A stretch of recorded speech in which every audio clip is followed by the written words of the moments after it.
like the Prophet ﷺ said, ummati, ummati, you know, my community, my community. من فترة نزلت فيديو للصلاة في أمريكا وناس كتير استغربت الشخص ده، إزاي في وشم واقف يصلي؟ هو ده ينفع؟ لحسن الحظ بقى إني كنت سجلت معاه قصة إسلامه اللي فيها إجابة السؤال ده، اتقابلنا ودخلت معاه على طول في صلب الموضوع، حياتك كانت عاملة إزاي قبل الإسلام؟ Very difficult, very difficult. Yeah, I grew up in a single-parent household. I don't remember my parents being together. My dad passed away when I was really young, and my mom worked full-time and went to school. لما سألته عن نقطة التحول بدأ يتكلم عن حياة عبارة عن مأساة فعلا أعتقد إنها بتمثل الغالبية مش حالة أو اتنين. For Islam? Yes. Oh, very long story leading up until that, but we are interested to hear all of it. Yeah. Yes. Yeah, so my life was filled with a lot of tragedy, and I wasn't really exposed to religion. I was exposed to like other sides of life, you know, a little bit more dark. Yes. But you know, subhanallah, I was guided finally at 27. I made some friends at the gym that I was going to at the time.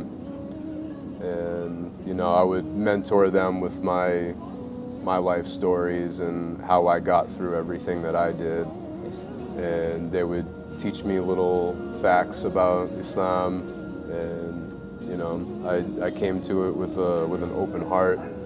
You know, it was very interesting because all of these kids were on a very good path. It was very consistent. They were all very good kids, and they were all young too.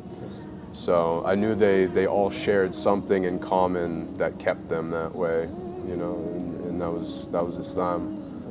And the more I began to learn about Islam, the more I found out I already believe all of it. It wasn't like a decision that I had to make, you know. I knew I didn't create everything, and I know my parents didn't. So, you know, something had to. And, you know, I believe in destiny and certain things being written for certain people. So it all just kind of made sense. And the more that I learned, the more it just felt like the truth. سبحان الله، وسط كل المغريات والتشويه والإعلام والميديا كان كل ما يقرأ عن الإسلام يحس إنه مصدق الكلام ده. You know, there's never any question about it. So when I became Muslim in my heart, it was a little over a year ago. So, fun fact, I took Shahada in the end of August last year, in 2021. And I didn't feel like I had to, because in my heart I already felt like a Muslim. Because I made my first dua in the end of February last year. And I didn't even know what a dua was. I was helpless. I was crying, and you know, I thought, you know, Allah, this is the first time I'm calling out to you by name. I really need this. I really need it. And it was answered the next morning. What time? 8 in the morning. Like I made my dua at night. I went to bed, and I woke up the next morning, and it was answered. So from that point, I was like, I'm Muslim now. So there's no question. May Allah accept from you. Inshallah. So, what about your life after Islam? Is it better or worse? So there was a lot of growing pains. So before, I liked to have a lot of fun. You know, I would go out drinking almost every night with my friends, and you know, meeting women, and never really like hurt anybody. I was never big into like hard drugs, but I like to have fun. You know, I like to enjoy people's company. But it cost a lot of money and a lot of sleep. So, you know, I was also making dua to have an opportunity to do really wonderful things in my community. So now I'm a part of a beautiful committee. It's Worcester Islamic Center Social Services. So we help the Afghani refugees, get food and job security. So that's pretty much all consuming my free time. لما سالته تنصح بايه الناس اللي زي اللي اتولدوا مسلمين؟ It's very easy to forget what you have, you know.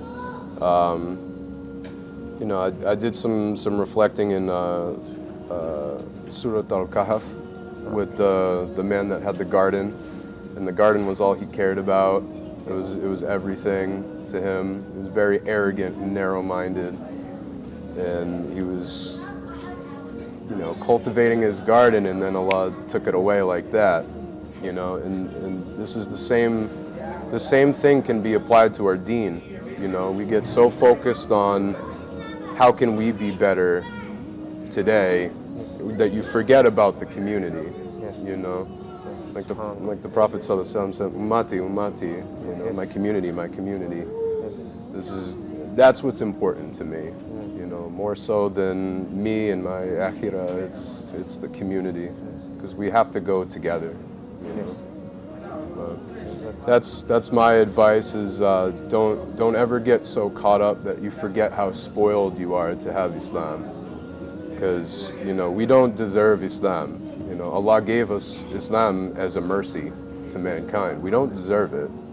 So it's up to us. That's why we have to conduct ourselves properly. But yeah, you know, I didn't have Islam growing up. I didn't have parents growing up.